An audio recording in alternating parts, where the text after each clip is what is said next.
Hey parents and coaches, are your kids using the right glove? The most important skill for youth athletes to learn is how to play proper catch.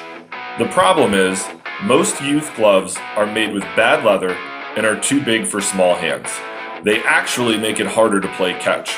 That's why former Major League Baseball shortstop Kevin Smith created Cali gloves. Cali gloves are crafted from 100% Japanese kip leather and are the perfect size for kids. All Cali gloves come with palm slits, finger loops, and elastic wrist lacing that encourage proper hand placement, the right closing patterns, and give kids more confidence to go make plays. Cali gloves even allow parents to break in the glove without stretching out the fit. It's the glove Kevin wishes he had growing up, and the glove all his teammates want for their kids. Visit caligloves.com to learn more and help your kids play better catch.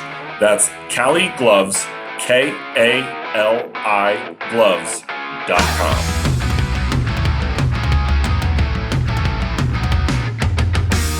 Welcome to this week's edition of In the Clubhouse with EMD Baseball. I'm Andy Kiriakides, joined by my wonderful co-host, who may or may not be colorblind, Keith Glasser. How we doing? Great. How are you? I'm good. It's that time of year.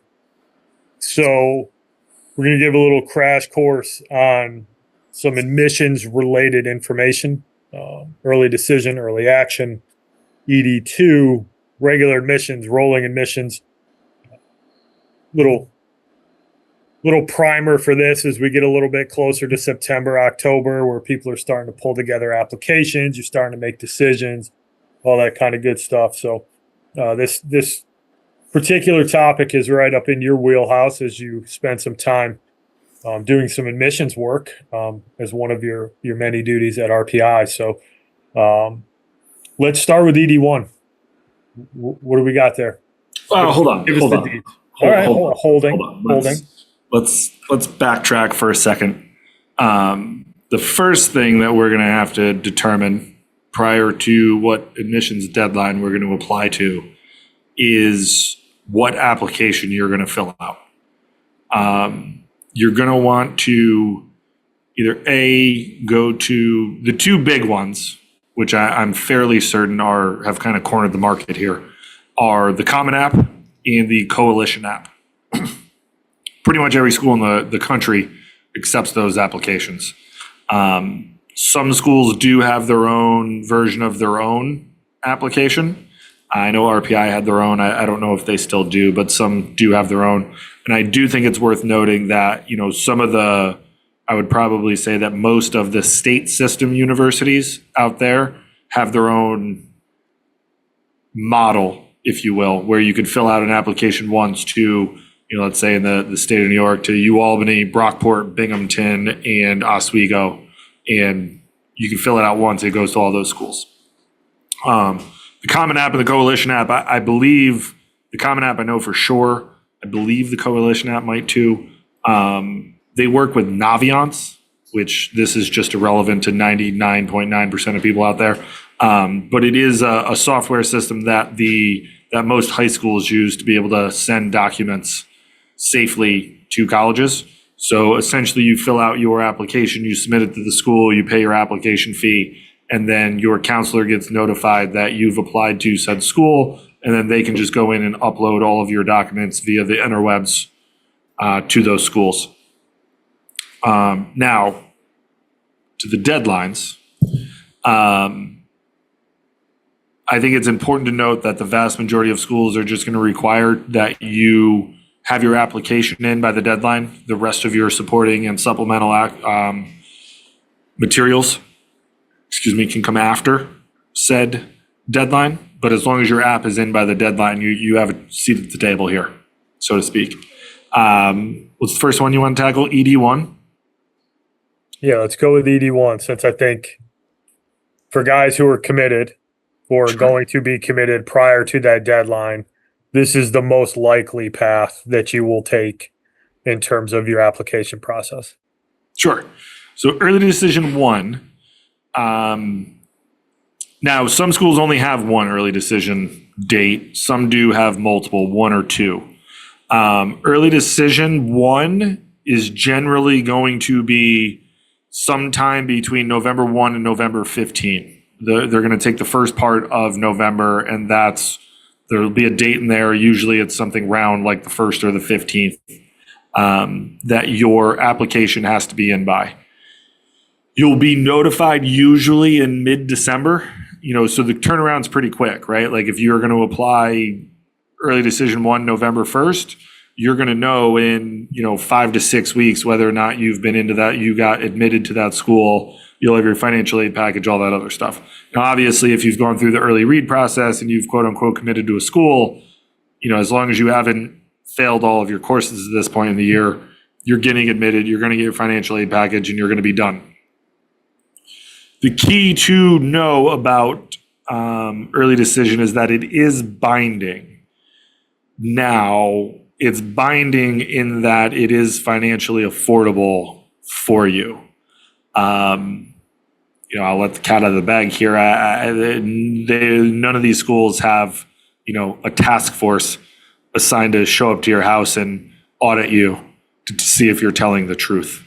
Like, we got a lot of bigger fish to fry here. They ain't showing up. So yes, it is binding. And I think that's the one thing that scares people, but it's binding in that it is financially affordable for you.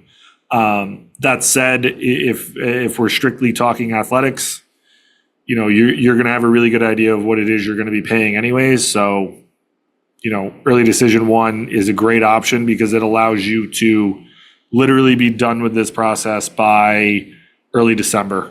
And you can just go enjoy the rest of your senior year academically, athletically, in all the sports it is that you play without kind of the stress and everything hanging over regular decision and decision deadlines and all those things that are going to come out.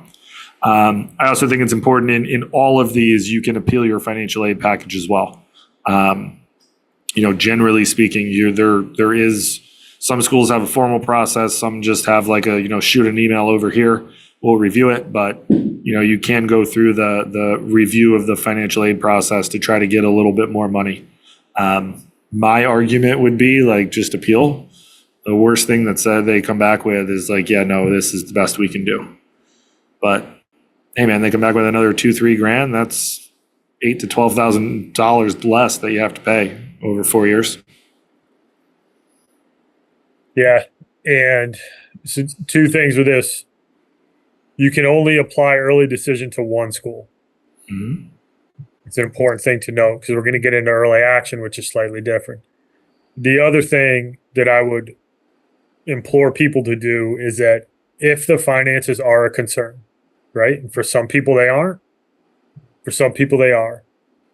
Do your due diligence on what it's going to cost so you don't get that financial aid or the merit-based money back and go, wow, that's not even close.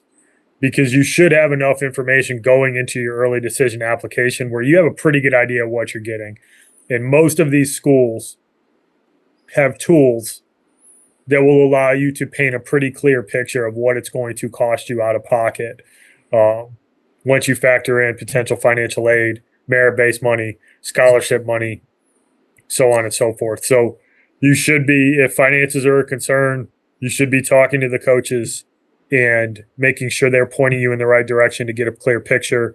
You can use these net price calculators to get an estimate on what your financial aid might look like, what your merit-based package might look like.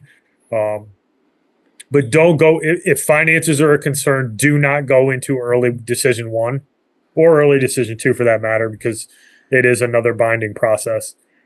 Don't go into it blind. Have a pretty good idea of what to expect. Especially if those finances are going to be a concern.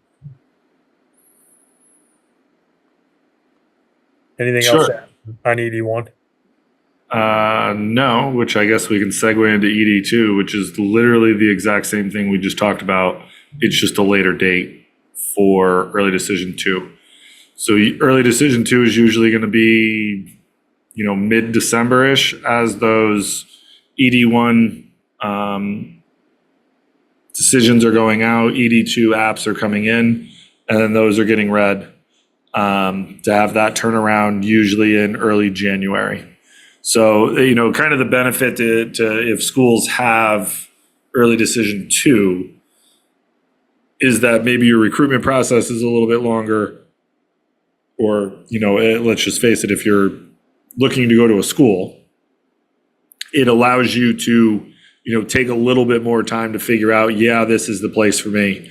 Maybe go on an official visit. Maybe you stay overnight. Maybe, you weren't able to get to this school early enough to be able to make a decision, but you were at some point in the fall. And, after visiting a couple other places and, sitting down over the holidays around Thanksgiving and talking to your family, that's the place that you decided is the best fit for you. Same thing, it's turned around in a month and you'll have everything it is that you need to know / you're going to be admitted and you can go on with your life. So, it is still binding. Again, it's the same thing we talked about in ED1. It's just a later deadline to apply, and then obviously a later, it's actually a little bit of a quicker turnaround because it's about a month, but nevertheless, you're going to know what's going on within, 30 to 40 days as to whether or not you're getting into that school and what you got to do.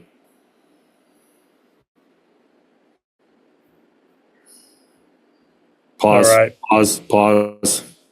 No, early action.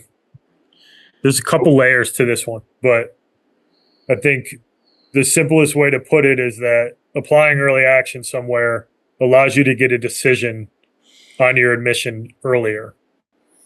You can apply to multiple schools in the vast majority of cases, but a thing to know about early action, and you need to do due diligence on this, is there's non-restrictive early action and then there's restrictive early action. And essentially the biggest difference between those is that a restricted early action school only allows you to apply early action to that one school. Non-restrictive allows you to apply early action across multiple different schools, and that decision is non-binding, meaning that if you get accepted, you don't have to actually enroll in that school. You can make some decisions there. So just from an early action perspective, just understand that the vast majority of schools that have early action, they're non-restrictive, but there are some out there like Harvard and Princeton and Yale, if you're going that route, that you can apply early action to, but you can only apply early action to those particular schools. Or one of those schools, I should say, just one school you can pick. Most other schools will allow you to apply to 3 or 4 or 5 different schools early action. You get a decision earlier rather than later. So typically it won't be as early as the early decision. Probably kind of the end of December, early January is when a lot of those notices will go out, but it's still going to be far earlier than if you applied regular decision. Did I miss anything there, Coach? No. I just think it's the only thing I'd add is I think that most early actions are around the ED deadlines too. Early to mid-November. So you're going to have all your stuff in.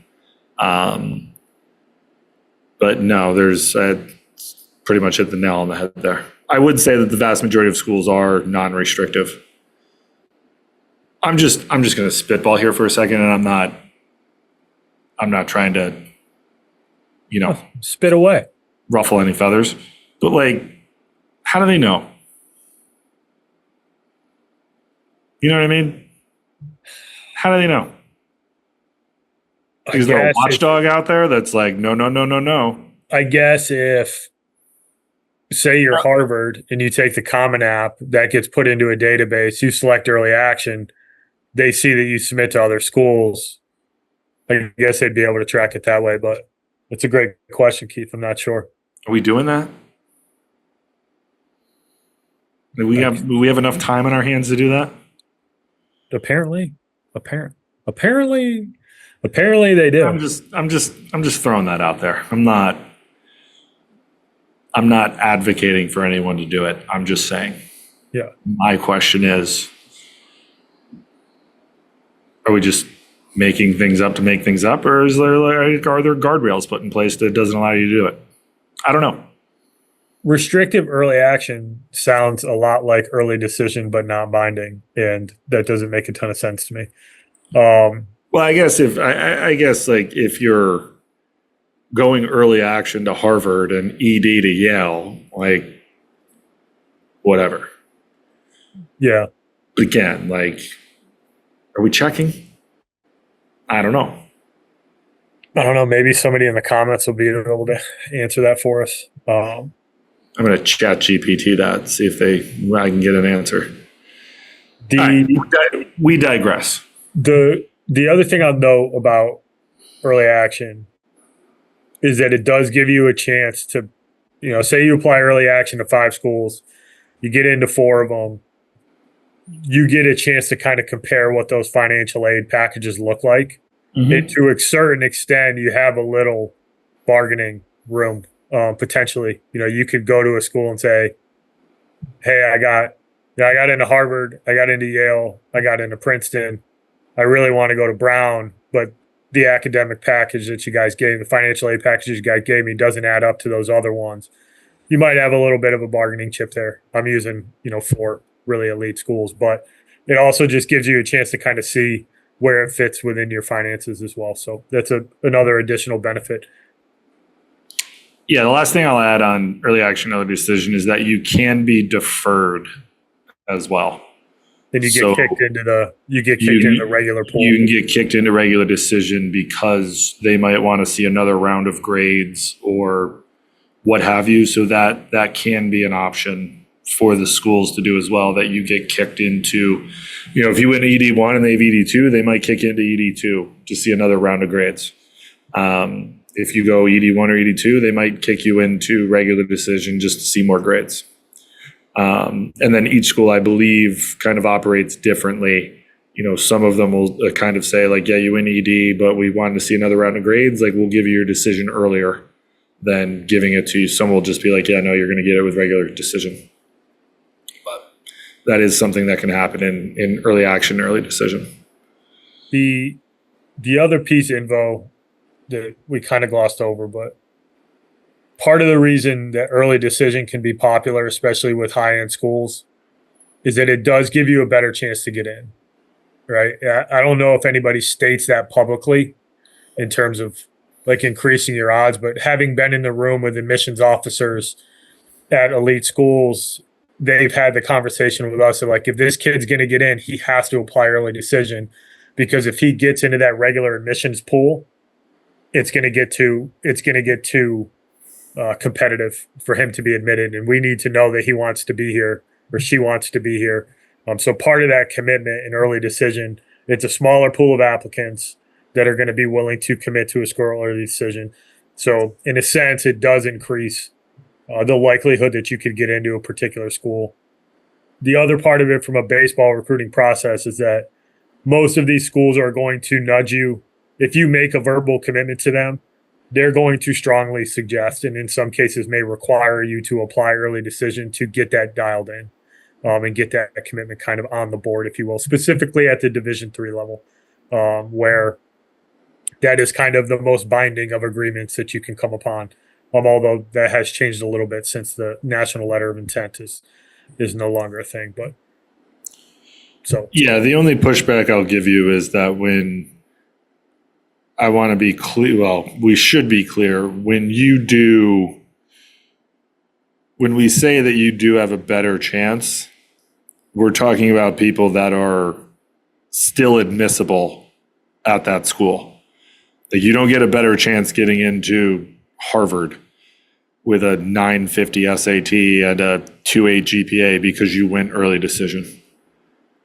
Does that make sense? Yeah. No, you still have to be wildly competitive in the process. Essentially, it is like, if it's a borderline scenario and you go early decision, there are less applicants, and they can say like, okay, like, no, this kid is strong. He's probably going to do well here, or she's going to do well here. Like, you can admit them here. But if you were in the regular applicant pool, you might fall below what they would normally admit because there's a lot more people. It's a lot more competitive, that type of thing. It doesn't, just because you applied early decision, like, you still have to be competitive admissions wise to be admitted there. It doesn't mean that you can just, get into said school with a 800 SAT and a 2.4 GPA because you went early decision. Yeah. I should have elaborated that conversation. No, it's okay. It's true. Like, should have elaborated that conversation generally was, if they're going to get in, they have to apply early decision. That is going to be their only option for potential admissions. To your point, you still need to be able to cut the mustard, and that determination is still going to be made against the population of applicants that are in that pool. Right. Yeah. All right. Regular decision's pretty straightforward. Non-binding usually happens kind of end of December, early January. Pretty straightforward. If you're a little bit later in the process and your commitment happens a little bit later, or you're still making some decisions on where you want to go, that regular decision deadline is a usable option. Yeah. Anything you got there? Now, you usually find out early March, and then you'll have until May, usually early to the middle of May, to let the school know where you're going. Put your deposit down. Yeah, same thing still. You can still appeal financial aid, all the other stuff. But no, that's about it. Then the only other one for four-year schools that's really relative is probably the rolling admissions, which, given the title, is probably somewhat straightforward. You can kind of apply whenever and get a determination on your admissions process. Some schools have it, some schools don't. But you can apply anywhere in the application window and basically get a determination as to whether or not you're going to get into that school or not. This can be particularly useful for, like, if you're 2026 and you don't get heavily recruited this fall, you don't have a place to go, but you go into the spring and you end up having a really, really good season and you start to get some interest there. The rolling admissions deadline can come into play. And I think that's, from a recruiting standpoint, that's probably the most likely scenario, where you get a kid who kind of pops and becomes recruitable a little bit later and gets on somebody's radar and they say, hey, we'd like you to come here. You've already applied to some schools but don't have a dead set destination. You can get your application in via rolling admissions and potentially open a door that way. But something to just be aware of, that is a thing. It's out there. Yeah, and I think that there's some schools, not all, but there are some schools that do not do rolling admissions on a first-year student basis, but they do have rolling admissions on a transfer student basis. Some have hard deadlines for transfers, but some will have, like, hey, we have rolling admissions from a transfer standpoint. So, whether or not it's a 4-year school, 4-year to 4-year, or maybe it's 2 to 4, whatever it might be, like, some of those schools will have rolling admissions from a transfer standpoint where, same kind of thing. Maybe I, went to a school, didn't love it, and it was the wrong fit. And I missed some deadlines at some of these other schools, but, these 5 or 6 have rolling, and I can just apply and, maybe see how my summer goes, or just, continue to just do it right away and see if I get in.